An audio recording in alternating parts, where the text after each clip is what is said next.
ইনভেষ্টিগেশ্যনৰ সময়ত বিভিন্ন কথা বতৰা ওলাই থাকিব।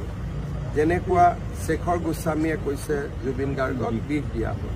এতিয়া 10 তাৰিখে জুবিনৰ যিটো ভিছৰা বুলি কয়, ভিছৰা পৰীক্ষা ৰিপৰ্ট আহিব।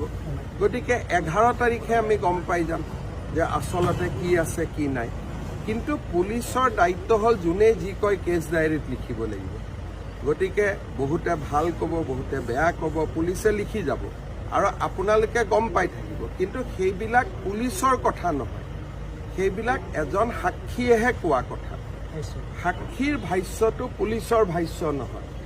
আজি যিটো বিষ দিয়া বুলি গোটেই পেপাৰত কথাটো ওলাইছে, এইটো পুলিচৰ ভাষ্য নহয়, এইটো হ'ল এজন অভিযুক্তৰ ভাষ্য। এতিয়া তেওঁ এই ভাষ্যটো কিয় দিছে? নিজক বচাবৰ কাৰণে দিছে নেকি, বা কাৰোবাক ব্লেম কৰিবৰ কাৰণে দিছে নেকি?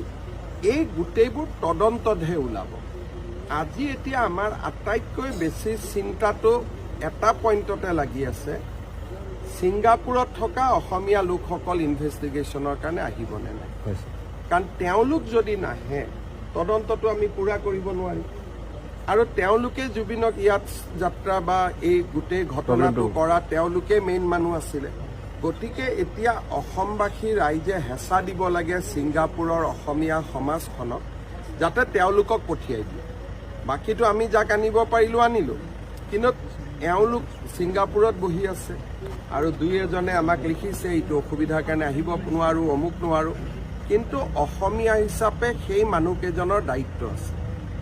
আৰু আজি এতিয়া ছিংগাপুৰত আছে, মোৰো এখতিয়াৰৰ ভিতৰত নাই, ভাৰতৰ ভিতৰত থাকিলেতো ধৰি আনিলোহেঁতেন।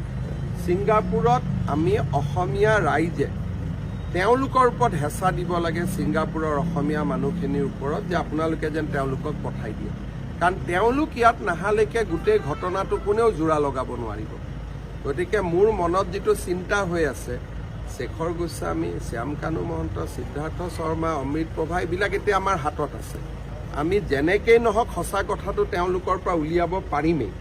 কিন্তু আটাইতকৈ বেছি চিন্তা হৈছে যে ছিংগাপুৰত থকা এই মানুহবিলাক 6 তাৰিখে আহিবনে নাহে। যদি নাহে আমি আকৌ এটা পাকচক্ৰত সোমাই যাব লাগিব। গতিকে তেওঁলোকক আমি সকলোৱে হেঁচা দিব লাগে, তেওঁলোক যাতে যেনে তেনে অসমলৈ আহে।